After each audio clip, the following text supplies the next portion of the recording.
നമസ്കാരം, ഞാൻ ബൈജു നായർ. സംസാരം എന്ന നമ്മുടെ ചാനലിലേക്ക് വീണ്ടും സ്വാഗതം.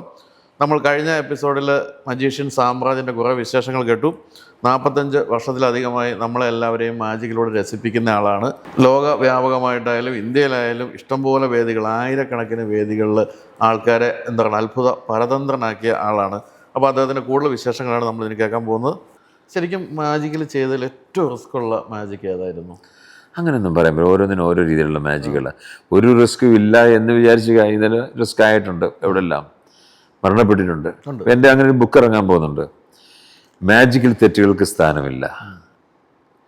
പക്ഷേ മജീഷ്യന്മാർക്ക് പറ്റിയുള്ള അബദ്ധങ്ങൾ അല്ലെ അപകടങ്ങൾ എന്ന് പറഞ്ഞ ബുക്ക് വരാൻ പോകുന്നു. അത് പണിപ്പിരയിലാണ്. ഒരു 2 മാസത്തിനുള്ളിൽ ഇതിറങ്ങും.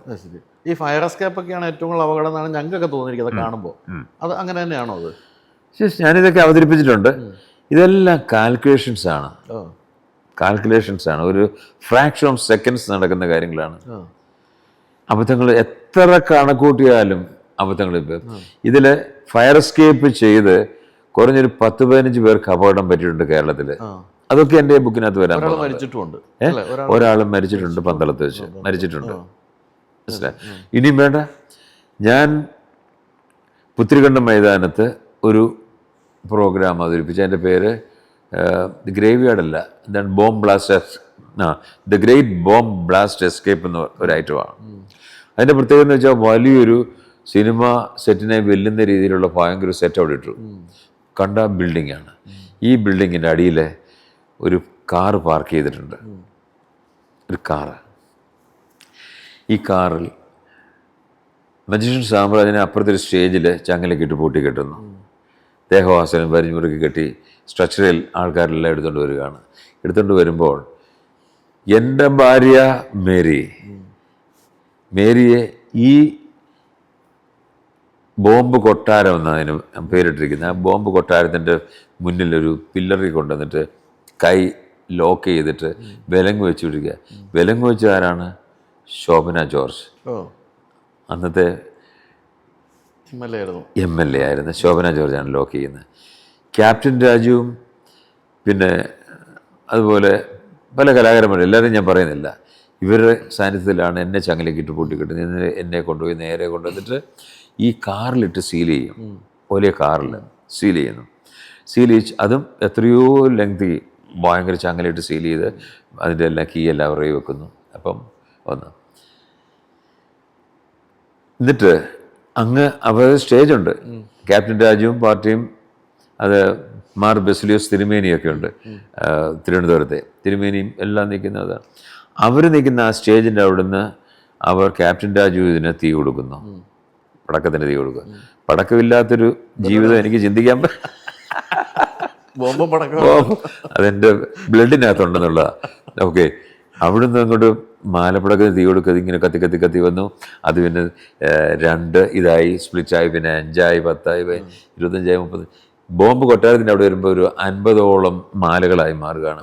ഇതിലെല്ലാം ഗുണ്ട് ഭയങ്കര നാടൻ ബോംബ് കെട്ടിത്തൂക്കിയിട്ടിരിക്കുക. ഇതെല്ലാം അങ്ങോട്ട് പൊട്ടി വരുന്നു. ഇത് ഇവിടെ വരാനായിട്ട് ഒരു 100 മീറ്റർ ഉണ്ടെന്ന് വെച്ചു. 100 മീറ്റർ നീളമുണ്ട്. അത് ഇവിടുന്ന് കത്തി വരാനായിട്ട് ഇത്ര സെക്കൻഡ്സാണ് വേണ്ടത്.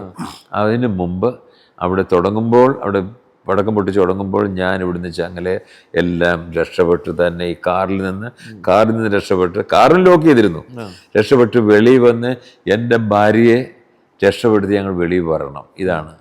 ഇല്ലെങ്കിൽ 2 പേരും ചത്തുപോകും. മനസ്സിലായോ? ഇതായിരുന്നു ചലഞ്ച്. പക്ഷെ നമ്മുടെ പ്രതീക്ഷയ്ക്കൊക്കെ വിപരീതമായിട്ട് അവിടെ അപകടം സംഭവിച്ചു. കാരണം ഈ ബോംബ് പൊട്ടി ഇങ്ങോട്ട് വന്ന് നമ്മളില്ലേ, പിന്നെ ഒരു 50 മാലകളായി മാറും. അവിടെ വെച്ച് ആ ജംഗ്ഷൻ വെച്ച് ഇത് തകർന്നു. പൊട്ടി നേരെ ഇത് താഴേക്ക് വന്നു.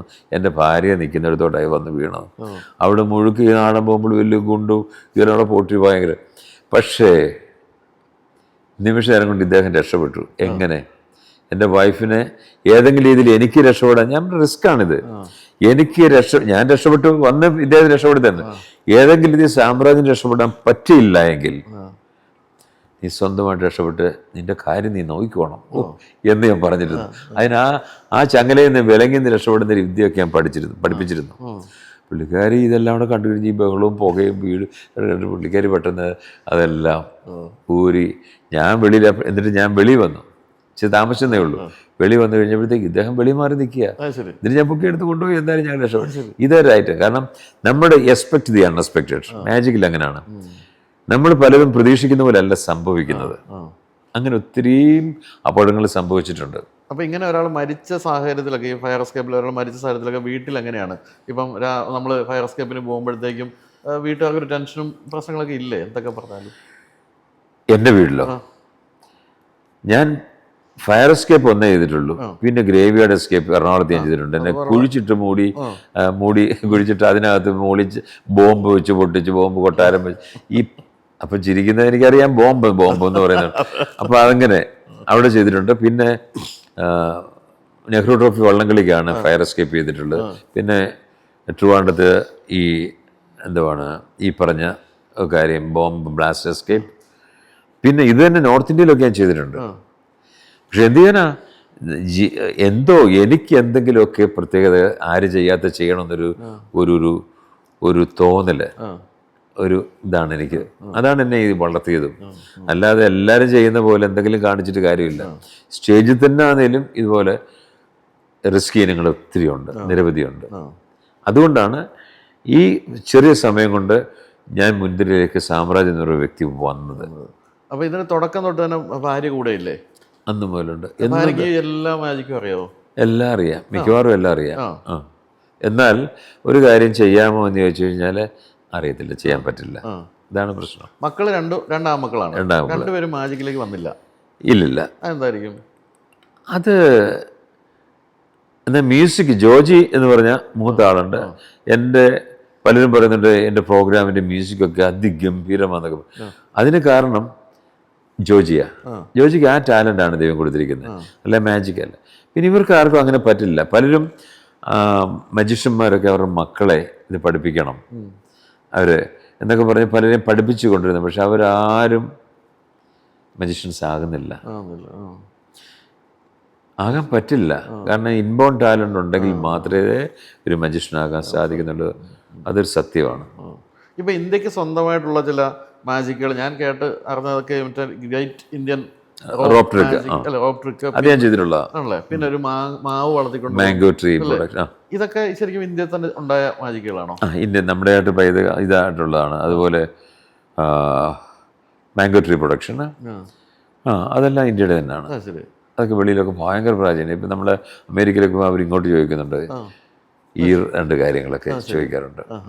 അതുപോലെ തന്നെ ഈ പൈസ ഇപ്പം നിപ്പിൽ 1000 രൂപയുടെ നോട്ട്, 2000 രൂപയുടെ നോട്ട്, 500 രൂപയുടെ നോട്ടുണ്ട് ഒക്കെ എടുക്കാന്നൊക്കെ പരിപാടിയുണ്ടല്ലോ. അപ്പം നമുക്കൊക്കെ തോന്നുന്നു നിങ്ങൾക്കൊക്കെ ജീവിക്കാൻ എന്തിനാണ് ഈ മാജിക്കൊക്കെ, ഇതുപോലെ പ്രോഗ്രാമൊക്കെ പോകുന്നത് ഇതിങ്ങനെ ഉണ്ടാക്കിയാൽ പോരെ, അങ്ങനെ പറ്റുമോ?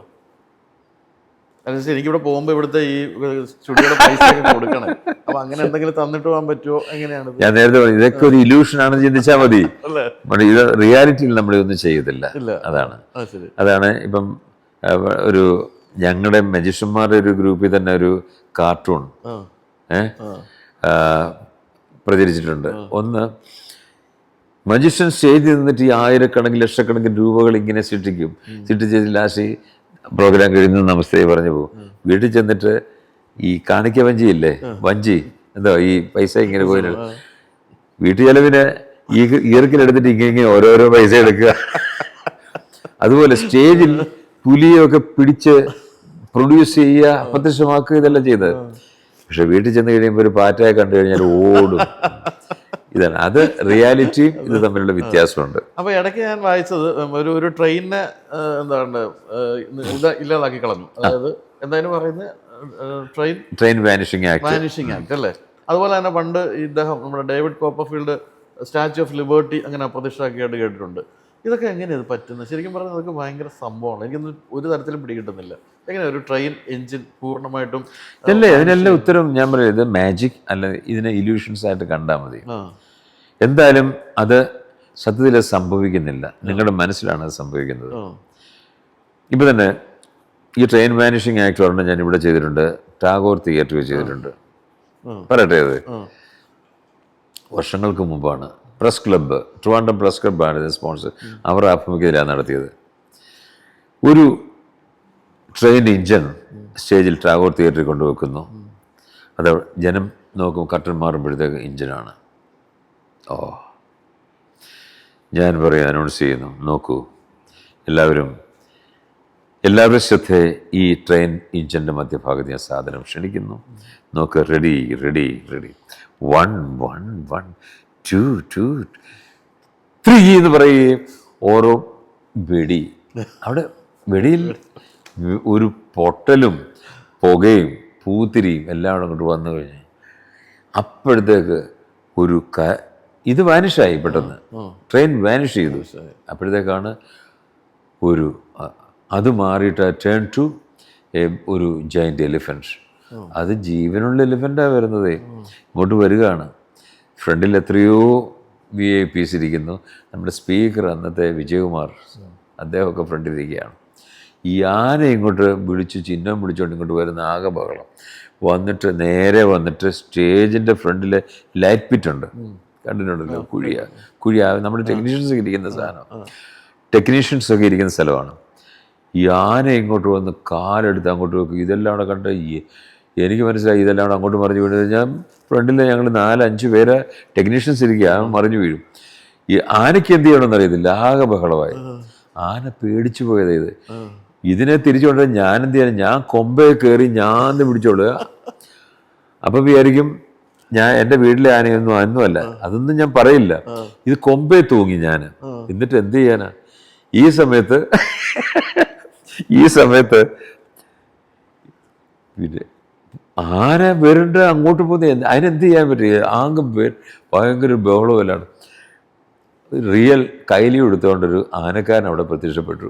ആനക്കാരൻ അയാൾ പിന്നെ ഏതാണ്ടൊക്കെ ഇല്ല തോട്ടി നോക്കിയിട്ട് എന്നെ പിടിച്ച് നിർത്തി ഒരു രീതിയിൽ എന്നെ കൺട്രോൾ ചെയ്തു. ഇതാണ് സംഭവം. ട്രെയിൻ അപ്രത്യക്ഷമായി, ട്രെയിൻ മാറിയിട്ട് ആനയായി. ഇതല്ലേ മാജിക്ക്. ട്രെയിൻ ആക്കിയോ? കേക്ക് പറയുന്നേക്ക്. ഇതിന് ശേഷം ഞാൻ ആനയെ എൻ്റെ ശരിക്കും പ്ലാൻ ചെയ്തിരുന്ന ആനയെ കൊണ്ട് സ്പീക്കർക്ക് മാല ഇടിയിക്കുക. ഞാൻ അടുത്ത് എന്നിട്ട് ഇത്രയും ബഹളമൊക്കെ കഴിഞ്ഞല്ലോ, അപ്പോഴത്തെ കുറേ ആൾക്കാർ ഇറങ്ങി ഓടുകയൊക്കെ വെച്ചു, ഫ്രണ്ടിൽ നിന്നൊക്കെ ഇറങ്ങി ഓടി. അത്ര വലിയ സീനായിരുന്നു ഈ ആന ചെയ്തത്. ഞാൻ ചെന്ന് അപ്പോഴത്തെ ഇദ്ദേഹം എഴുന്നേറ്റ് നിൽക്കുക, നമ്മുടെ സ്പീക്കർ വിജയകുമാർ. അദ്ദേഹം പറഞ്ഞു, സാറേ സ്റ്റേജിലേക്ക് വന്നത്. ഞാൻ വരുത്തി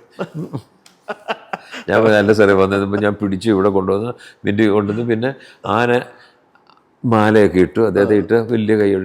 എന്താ ആക്ച്വലി സംഭവിച്ചെന്ന് പറയാം. ഇത് ഞാനെപ്പോഴും പെർഫെക്ഷൻ ആഗ്രഹിക്കുന്ന ഒരാളാണ്. ആന പ്രത്യക്ഷപ്പെടുമ്പോൾ ഉടനെ ഒറിജിനാലിറ്റിക്ക് വേണ്ടി ഒരു മ്യൂസിക് വേണം, ആന ചിഹ്നം വിളിക്കുന്നൊരു സൗണ്ട് വേണം.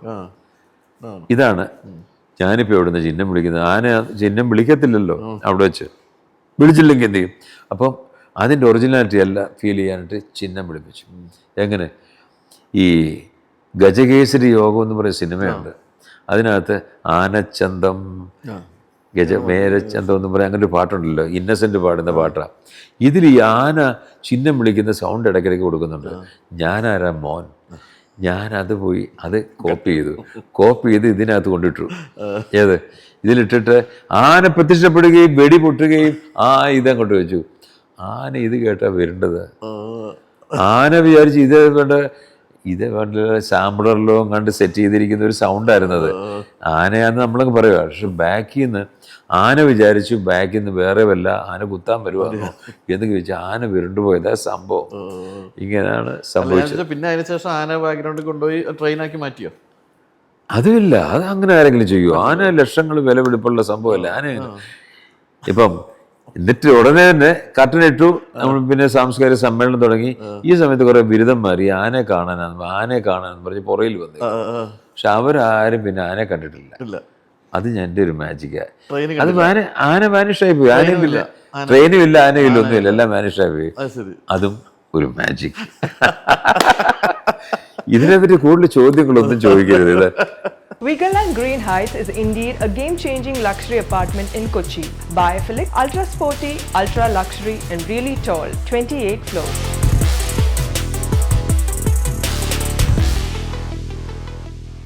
ശരിക്കും പറഞ്ഞാൽ നിങ്ങളൊക്കെ ഈ സ്റ്റേജിൽ അവതരിപ്പിക്കുമ്പോൾ നിങ്ങളുടെ ഈ 2-3 ഭാഗങ്ങൾ കെട്ടി അടച്ചാണ് അവതരിപ്പിക്കുന്നത്. മുന്നിൽ നിന്നൊരു വ്യൂ മാത്രമേ കിട്ടും. പക്ഷെ നമ്മൾ പലപ്പോഴും ഞാൻ യൂറോപ്പിലൊക്കെ പോകുമ്പോൾ എപ്പോഴും ശ്രദ്ധിക്കും, തെരുവ് മജീഷ്യൻസിനെ കണ്ടിട്ടുണ്ട്.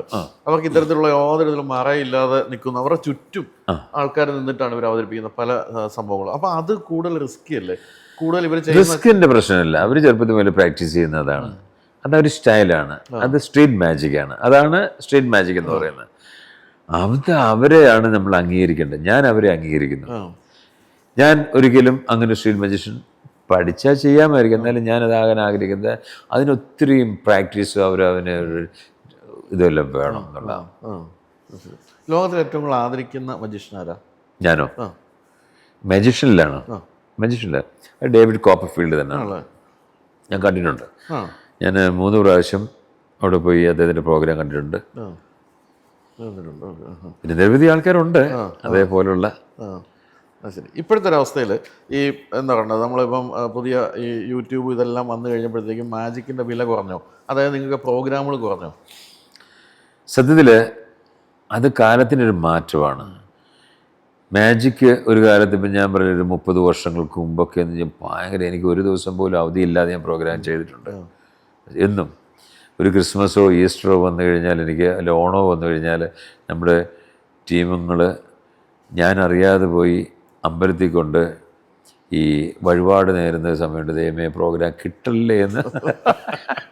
അങ്ങനെ ഒരു സമയമുണ്ടായിരുന്നു. കാരണം എന്നും പ്രോഗ്രാമായിരുന്നു. ആ കാലം മാറി. ഇപ്പം കാഴ്ചക്കാരുടെ ആ രീതിയാണ്, ജനങ്ങളുടെ ആ കാഴ്ചപ്പാട് മാറി എന്നുള്ളതാണ്. അവർക്കൊക്കെ എല്ലാം ടി വിയുടെ മാധ്യമത്തിൽ കടന്നവരോടുകൂടി ഇതിനെല്ലാം മാറ്റം ഉണ്ടായി. മാജിക് എന്ന് പറഞ്ഞാൽ എല്ലാ കലാരൂപങ്ങളും എല്ലാം ഉണ്ടല്ലോ. പണ്ട് ഞാൻ ഓർത്ത് യേശുദാസിൻ്റെ ഒരു ഗാനമേള കേൾക്കാനായിട്ട് 12 കിലോമീറ്റർ ഞാൻ നടന്നു പോയിട്ടുണ്ട്. മനസ്സിലായ, നടന്നു പോയിട്ടുണ്ട് ചെറുപ്പത്തിൽ. ഇന്ന് യേശുദാസ് അല്ല, ആരുണ്ടെന്ന് പറഞ്ഞാൽ ആരെങ്കിലും നടന്നു പോകും. എൻ്റെ ആവശ്യമില്ല. കാരണം എല്ലാം നമ്മുടെ ഫിംഗർ ടിപ്പിലുണ്ട്. ഏത് പാട്ട് വേണം? മൊബൈലിൽ ഇങ്ങനെ അടിച്ചാൽ പോലെ എന്തിനു പോകേണ്ട കാര്യം? ഇതാണ് ആ ഒരു സംസ്കാരമായി കഴിഞ്ഞു. അപ്പോൾ ഇപ്പോൾ നമ്മളിപ്പോൾ ഇത്രയും കേട്ടുകൊണ്ടിരിക്കുമ്പോൾ ആൾക്കാർ വിചാരിക്കുന്നത് 35 പേരുള്ള ടീം, ബസ്, ട്രക്ക് ഇതെല്ലാം കേൾക്കുമ്പോഴത്തേക്കും ഒരു സാധാരണ ഇപ്പോൾ ഒരു പരിപാടി സംഘടിപ്പിക്കുന്ന ഒരാൾക്ക് താങ്ങാൻ പറ്റില്ല ഈ മജീഷ്യൻ്റെ ഒരു റെമ്യൂണറേഷൻ തോന്നും. അങ്ങനെയാണോ? അതൊക്കെ എന്നെ സംബന്ധിച്ച് പറഞ്ഞാൽ ഈ മറ്റ് കലാരൂപങ്ങൾ കൊടുക്കുന്ന റേറ്റ് വെച്ച് നോക്കുമ്പോൾ ഇതൊന്നും വലുതല്ല. മനസ്സിലായി? ഇപ്പം തന്നെ വളരെ കഷ്ടം തോന്നുന്നുണ്ട്. ഇത്രയും കഷ്ടപ്പെട്ടിട്ട് മാജിക്കൊക്കെ നമ്മൾ അവതരിപ്പിക്കുന്നത് ഇതെല്ലാം ചെയ്യുന്നുണ്ട്. എൻ്റെ കാര്യമല്ലേ പറയുന്നത്, അല്ലാതെ ഇപ്പോഴും അവൻ മറ്റേത് കലാരൂപങ്ങളും നോക്കിക്കോട്ടെ. ഫിലിം ജനങ്ങളുടെ മനസ്സിൽ സിനിമ മാത്രമേ ഉള്ളൂ കല. അവർക്ക് കിട്ടുന്ന അംഗീകാരം ഭയങ്കരമാണെന്നുള്ള അല്ലേ? അത് പക്ഷേ എന്തിനാ അങ്ങനെ ആകണം? അവരെ നമ്മൾ കുറ്റം പറഞ്ഞിട്ട് കാര്യമില്ല. ഇപ്പം ഈ മാജിക്കിനെ സംബന്ധിച്ച് അതിന് ഇന്നൊരു വിലയുണ്ടെന്നുള്ള, ഇന്നും അതിൻ്റെയായിട്ടൊരു ഇതുണ്ട്. അധികം എൻക്വയറീസ് ഇല്ലെന്ന് മാത്രമേ ഉള്ളൂ. പക്ഷേ ഒരു ഫണ്ട് റൈസിങ് പ്രോഗ്രാം, പലരും പറയും മാജിക്കാന്നോ, ഓ എന്തോ കാണാനാ, തട്ടിപ്പും വെട്ടിപ്പും ഒക്കെ അല്ലയോ എന്ന് ഞാൻ ചോദിക്കുന്ന ഒരു കാര്യം. ഈ തട്ടിപ്പും വെട്ടുവാണെന്ന് പറയുകയും ചെയ്യും. ഫ്രണ്ടിൽ ഇവരെല്ലാം പ്രോഗ്രാം ദിവസം ഇവരെല്ലാം ഫ്രണ്ടിൽ കാണുകയും ചെയ്യും. എൻ്റെ ഒരു പ്രോഗ്രാമിൻ്റെ ടിക്കറ്റ് എന്ന് പറയുന്നത് 10,000 രൂപ, സാധാരണ പ്രോഗ്രാമിന്. 10,000 രൂപ എന്ന് വെച്ചാൽ ഒരു ഫാമിലിക്ക്. ഇത്രയും ഈ തട്ടിപ്പ് കാണാനായിട്ട് എന്തിന് ഈ 10,000 രൂപ കൊടുത്തിട്ട് ഈ ആൾക്കാരെല്ലാം ഫ്രണ്ടിൽ വന്നിരിക്കുന്നത്? ഈ പറയുന്നവരോ എവിടെയും ഹൗസ്ഫുള്ളാണ്. നമ്മൾ വെച്ച് കഴിഞ്ഞാൽ എവിടെയും ഹൗസ്ഫുള്ളാണ്. ഇപ്പോഴും അതിനൊരു വാല്യൂ ഉണ്ട്, ഒരു വിലയുണ്ടെന്നുള്ളതാണ്. പിന്നെ ചാൻസസ്, അതായത് നമ്പർ ഓഫ് പ്രോഗ്രാംസ് കുറഞ്ഞു എന്നുള്ള സത്യം. പക്ഷെ ഇപ്പം അതിനു വേണ്ടി ഞാൻ ഒരു 3 രീതിയിലുള്ള പ്രോഗ്രാമാണ് ചെയ്യുന്നത്. ഒന്ന് ഈ വലിയ ഷോ, 35 പേരുള്ള അല്ലെ 30 പേരുള്ള വലിയ ടീം, ഇലൂഷൻ ഷോ എന്ന് പറയും. മറ്റേ കഞ്ചൂറിങ് ആക്ട് ഉണ്ട്. കഞ്ചൂറിങ് ആക്ട് എന്ന് വെച്ചാൽ ഒരു 200-300 പേരെയൊക്കെ ഉള്ളിടത്ത് നമ്മൾ കാണിക്കാനുള്ള കഞ്ചൂറിങ് ആക്റ്റാണ്. അത് തന്നെ മെൻ്റലിസവും അത് തന്നെ നമ്മൾ ചെയ്യുന്നത്. അല്ല ഇലൂഷൻസ് പോലെയല്ല, മെൻ്റലിസം. അവർ they also will be happy, mentalism. പിന്നെ ഇതൊന്നും അല്ലെങ്കിൽ ഇപ്പം ധാരാളം ഉദ്ഘാടനം ഞാൻ ചെയ്യുന്നുണ്ട്. ഉദ്ഘാടനം പ്രോഗ്രാം, ഉദ്ഘാടനത്തിന് എന്നെ വിളിക്കുന്നുണ്ട്. പക്ഷേ ഉദ്ഘാടനത്തിന് പോയി എൻ്റെ ഞാൻ എഴുന്നേൽക്കുമ്പം തന്നെ അവർ പറയും, സാറേ പ്രസംഗം വേണ്ട, മാജിക്ക് മതി എന്നൊക്കെ പറയും. അപ്പോൾ അങ്ങനെ അവിടെ ചെന്ന ഒരു 20-30 മിനിറ്റ്സ് 30 മിനിറ്റ്സോളം ഞാൻ മാജിക് കാണിക്കും, നല്ല ഇൻട്രാക്ട് ചെയ്തിട്ടുള്ള മാജിക്കുകൾ കാണിക്കുന്നുണ്ട്. ഉദ്ഘാടനം ചീഫ് ഗസ്റ്റ് ആണ് ആദ്യം ചെയ്യുന്നത്, അങ്ങനെ ഒരു രീതി വരുന്നുണ്ട്. എല്ലാത്തിനും പല റേറ്റ് ഇതാണ്. അതാകുമ്പോൾ അധികം ആൾക്കാരൊന്നും എൻ്റെ കൂടെ വേണ്ട, അതങ്ങനെ വളരെ റീസണബിളാണ്, എന്തായാലും അഫോർഡബിൾ ആണ്. മജീഷ്യനെ കണ്ടു കഴിഞ്ഞാൽ ആൾക്കാർ ആദ്യം ചോദിക്കുന്നത് ഒരു മാജിക് കാണിക്കാമെന്ന് തന്നെ ആയിരിക്കും അല്ലേ? അത് ജീവിതത്തിൽ ഏറ്റവും കൂടുതൽ കേട്ടൊരു ചോദ്യം അത് തന്നെ ആയിരിക്കുമല്ലോ. പിന്നല്ലേ ഇപ്പം ഈ ഉദ്ഘാടനത്തിന് പോയാലും അവരെല്ലാം അല്ലാതെ വിടില്ല, അങ്ങനെയാണ്. എല്ലാവരും ഒരു കാണാൻ കണ്ണിന് സുഖമുള്ളൊരു സംഭവമല്ലേ മാജിക് എന്ന് പറയുന്നത്. അത് തന്നെയാണ് ഇപ്പോൾ ഇവിടെ സംഭവിക്കാൻ പോകുന്നത്. അതായത് ഇപ്പം നമ്മളിപ്പോൾ ഇവിടെ യേശുദാസ് വരുന്നെങ്കിൽ ഒരു പാട്ട് പാടിയിട്ട് പോകാതെ ചോദിക്കുമല്ലോ. അതുപോലെ തന്നെ എന്താണ് ഒരു മാജിക് ഇപ്പോൾ നമ്മുടെ പ്രേക്ഷകർക്ക് വേണ്ടി കാണിക്കാൻ പറ്റുന്നത്? അല്ലെങ്കിൽ മറ്റൊരിടത്ത് ചോദിച്ചാൽ ഒരു മുന്നൊരുക്കവും ഇല്ലാതെ മാജിക് കാണിക്കാൻ പറ്റുമോ? മുന്നൊരുക്കം ഇല്ലാതെ തീർച്ചയായിട്ടും പറ്റും. മുന്നൊരുക്കം തീർച്ചയായിട്ടും പറ്റും.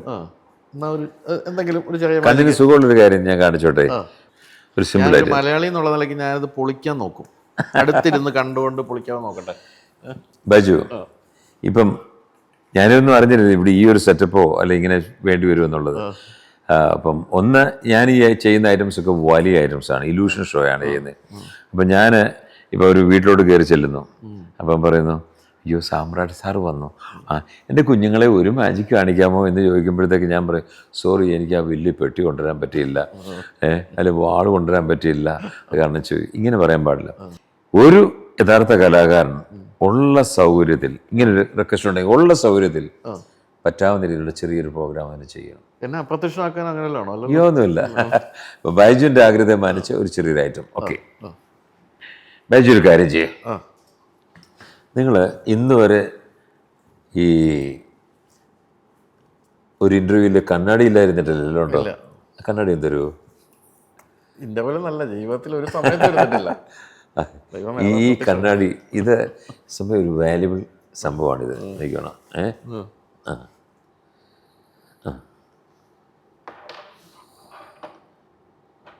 നോക്കണം, ഇതൊരു പ്രത്യേകതയാണ്. Ready, 1 2 move. ഇനി അപ്പ് എന്ന് പറയുമ്പോൾ ഇത് മുകളിലോട്ട് ഉയരണം. ഓം ക്രീം. Ready, 1 2 3 up. This real magic. ഇത് മാജിക്കാണ്, കൺകെട്ടാണ്, എന്താണ് ഇപ്പൊ സംഭവിച്ചത്? എന്തോ. ഇനി അടുത്തത്, അതിനെപ്പറ്റി ചോദ്യങ്ങളില്ല, ചോദ്യങ്ങളില്ല. ഇത് കഴിഞ്ഞിട്ട് പറഞ്ഞു തരുമോ? ക്യാമറ ഓഫ് ആയി കഴിയുമ്പോൾ അത് നോക്കട്ടെ. പിന്നെ അടുത്തത് എന്താണ്? പറഞ്ഞില്ലേ, ഒരു പ്രിപ്പറേഷൻ ഇല്ലാതെ നമ്മളിപ്പം ഒരു പ്രിപ്പറേഷൻ ഇല്ലാതെ ഞാൻ വന്നതാണ്, ഗ്ലാസ് വെച്ചിട്ടായിട്ട് ചെയ്യും. ഇനി അടുത്ത ഇത് നോക്കുക, മോതിരം. അപ്പോൾ ബൈജുവിൻ്റെ ആഗ്രഹം മാനിച്ച് ഒരു സംഭവം, സോ സിമ്പിൾ. നോക്കുക, ഇതെൻ്റെ വെഡിങ് റിംഗ് ആണ്. നോക്കുക, ഇതിനെ ഞാൻ ഇങ്ങനെ ക്രോസ് ചെയ്യുന്നു. അയ്യോ, പിടിച്ചു. എവിടെ പോയി? അവിടെ ഇല്ല. അപ്പോൾ അവിടെ ഇല്ലെങ്കിൽ ഇവിടെ കാണുമല്ലോ, ഇവിടെ ഉണ്ട്. ഇതാണ് ഇത്. നിങ്ങൾക്ക് പഠിച്ചാൽ നിങ്ങൾക്ക് ചെയ്യാനേ ഉള്ളൂ. നോക്കുക, ഒന്നുകൂടെ സിമ്പിൾ. ശരിക്കും ഞാൻ ഇങ്ങനെ എടുക്കുന്നില്ല, പഠിപ്പിച്ചു തരാം. അപ്പോൾ ശരിക്കും ഞാൻ എടുക്കാതെ ഇങ്ങനെ എടുക്കുമ്പോഴത്തേക്ക് ഇങ്ങനെ എന്നിട്ട് ഞാൻ ഇങ്ങനെ നോക്കുന്നു. അപ്പം മജിഷ്യൻ നോക്കുന്നിടത്തൊക്കെ എല്ലാം ജനങ്ങൾ നോക്കും. അതാണ് നിങ്ങൾ ശ്രദ്ധ മാറ്റില്ല ചെയ്യുന്നത്. ഇങ്ങനെ നോക്കുന്നു, ശരിക്കും അവിടെ ഇല്ല. എവിടെ ഉണ്ട്? ഇവിടെ ഉണ്ടിത്. അപ്പം ഉള്ളതിനെ ഇല്ലാത്തതായിട്ടും, ഇതുണ്ട് ഇതിനെ ഇല്ലാത്തതായിട്ടും, ഇല്ലാത്തതിനെ ഉള്ളതായിട്ടും കാണിപ്പിക്കുന്നു. ഇതാണ് മാജിക്. മനസ്സിലായി? It's so simple. ഒന്നുകൂടെ കാണിക്കാം, റിപ്പീറ്റ്. നോക്കുക, കണ്ടില്ലേ? ഇതിങ്ങനെ വെക്കുന്നു, ക്ലോസ് ചെയ്തു, അയ്യപ്പ് ഇത് പോയി. നമുക്കറിയാം ഇവിടെ ഇല്ല എന്നുള്ള അറിയാം, ഇവിടെ ഇല്ല. പിന്നെ എവിടെ പോയി? അത്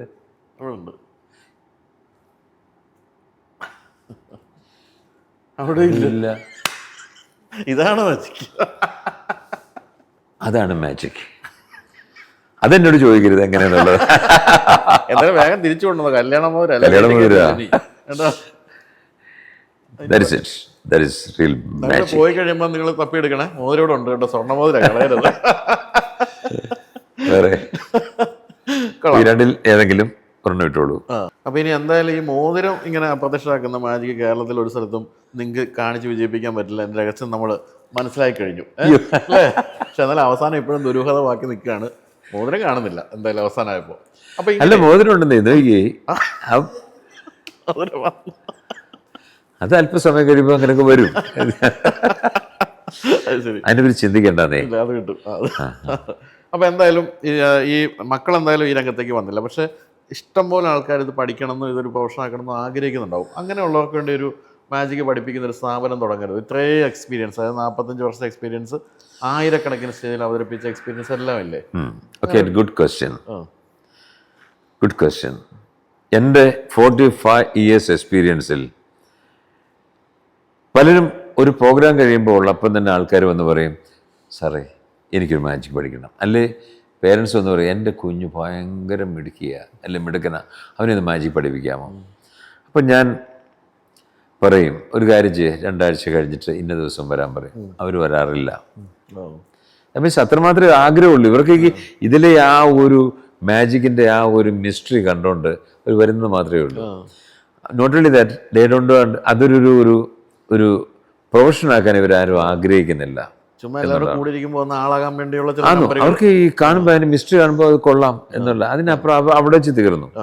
പക്ഷെ ശരിക്കും യഥാർത്ഥത്തിൽ ഒരു മജീഷ്യൻ ആവണമെങ്കിൽ, ടാലൻ്റുള്ള ഒരാളാണെങ്കിൽ അവനെ പഠിപ്പിക്കേണ്ട കാര്യമില്ല, പഠിച്ചിരിക്കും. ഒരാൾ എൻ്റെ അടുത്ത് വന്ന്, സാമ്രാജ്യം എനിക്ക് മാജിക് പഠിക്കണം എന്ന് പറയും, ഞാൻ പറയും നോ നോ പറ്റില്ല എന്ന് പറഞ്ഞാൽ അയാൾ വേറെ അടുത്ത് പോയി പഠിച്ചിരിക്കും, അല്ലെ എങ്ങനെയെങ്കിലും പഠിച്ചിരിക്കും. We cannot stop him. ഇപ്പം എൻ്റെ ഇത്ര തീയതിയിൽ അങ്ങനെ ആരും വന്നിട്ടില്ല. എല്ലാവരും ആഗ്രഹം കൊണ്ട് വരുന്നുണ്ട്, വന്ന് എല്ലാം പറയും. നമ്മൾ ഇച്ചിരി ബുദ്ധിമുട്ട് പറയുമ്പോഴത്തേക്ക് അവരങ്ങ് പോകും. എൻ്റെതല്ല, ദേ ആർ നോട്ട് ശരിക്കും ഒരു ടാലൻ്റ് ആയിട്ടുള്ള ആൾക്കാരല്ല. ഉണ്ടെങ്കിൽ ഞാൻ പഠിപ്പിക്കാൻ തയ്യാറാണ് താനും. ആണല്ലേ? അതും കൂടി എല്ലാവരും കേട്ടുകൊള്ളുക. അങ്ങനെയുള്ളവരുണ്ടെങ്കിൽ പഠിപ്പിക്കാൻ തയ്യാറാണ്. ഇത്രയും വർഷത്തെ എക്സ്പീരിയൻസ് ഉണ്ട്. അല്ല, ഞാൻ പറയില്ലേ, 8 ബുക്കോളം ഞാൻ എഴുതിയിട്ടുണ്ട് മാജിക്കിൽ. ഇതെല്ലാം ആയിരക്കണക്കിന് ആൾക്കാർ പഠിച്ചിട്ടുണ്ട്, വായിച്ചിട്ടുണ്ട്. ഒരൊറ്റ ആൾ പോലും ഒരു മജീഷ്യനായ ചരിത്രമില്ല. കാര്യം എന്താണ്? They are not talented. അവർ മറ്റു ബുക്ക് വായിക്കുന്നു എന്നുള്ളത്, എൻ്റെ രഹസ്യം മനസ്സിലാക്കുന്നു, അതോടെ പോകുന്നുള്ളൂ. പിന്നെ എനിക്ക് തോന്നുന്നു ലീഡർഷിപ്പ് ക്വാളിറ്റിയും കൂടെ ആവശ്യമാണ്. ഇത്രയും ആൾക്കാരെ ഒരുമിച്ച് കൊണ്ടുപോവുക, ഇത്രയധികം അല്ലേ, കുറച്ച് എന്താ പറയുക, ഇത്രയും സാധനങ്ങളൊക്കെ കൊണ്ട് നിർമ്മിച്ചെടുക്കുന്നതിന് എക്സ്പെൻസ് എല്ലാം കൂടെ ഒക്കെ ആലോചിച്ചിട്ടൊക്കെ ആയിരിക്കാം. ലക്ഷങ്ങൾ കോടികൾ അതിൻ്റെ ചിലവ്. അതെ, ഞാൻ പറഞ്ഞു, ആലോചിച്ചിട്ടൊക്കെ ആയിരിക്കാം. പക്ഷെ എന്തായാലും നമ്മുടെ ഒരു വിഷയത്തിൽ നിന്ന് വിട്ടൊരു കാര്യം ചോദിക്കട്ടെ, ഏത് വാഹനം ഉപയോഗിക്കുന്നത്? വാഹനം ഇപ്പോൾ ഞാൻ ഉപയോഗിക്കുന്നത് വർണ്ണ. എനിക്ക് വളരെ ഇഷ്ടമാണ്. ബൈജുവിൻ്റെ ഒരു ഫീൽഡാണ്. ഞാൻ ചിന്തിക്കാറ് ഇതുവരെ എന്തുകൊണ്ട് ചോദിച്ചില്ല എന്നുള്ളത്. വർണ്ണ നേരത്തെ ഒരു ബെൻസൊക്കെ ഉപയോഗിച്ചിരുന്നു, പക്ഷെ ഇപ്പോൾ അതങ്ങോട്ട് മാറ്റി. അതിലൊക്കെ വളരെ കംഫർട്ടബിൾ എനിക്ക് തോന്നി. ഇതാണ്, ഈ സൗണ്ടും ഇല്ല, ഒന്നുമില്ല, പെട്രോളാ. അതെ, നല്ല രസമായിട്ട് പോകുന്നുണ്ട്. സ്വയം ഓടിക്കലാണോ? സ്വയം ഓടിക്കലാണ്. വളരെ കംഫർട്ടബിൾ ആയിട്ട് എനിക്ക് തോന്നുന്നുണ്ട്. ശരി. അപ്പോൾ ഇന്നിപ്പോൾ മാവേലിക്കരയിലേക്ക് പോവാണോ ഇത് കഴിഞ്ഞിട്ട്? മിക്കവാറും ഇന്ന് തന്നെ പോകും. അപ്പോൾ എന്തായാലും ഇന്ന് വാണ്ടിയ കുറേ ഓടി വന്നതല്ലേ, അപ്പോൾ രാവിലെ വീട്ടിലെത്തി കഴുകി വൃത്തിയാക്കാൻ വേണ്ടി ഞങ്ങളുടെ വക ചെറിയൊരു ഗിഫ്റ്റ് ഞങ്ങൾ തരുന്നതായിരിക്കും.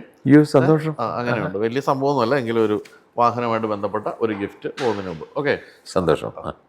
അപ്പോൾ കൊച്ചിയിലെ പ്രമുഖ ഡീറ്റെയിലിംഗ് സെൻ്ററായ റോഷോ സമ്മാനിക്കുന്ന ഒരു കാർ, എന്താ പറയേണ്ടത്, കാറിൻ്റെ വാഷിംഗ് ലിക്വിഡും അത്തരം കാര്യങ്ങളൊക്കെയാണ് അതിലുള്ളത്.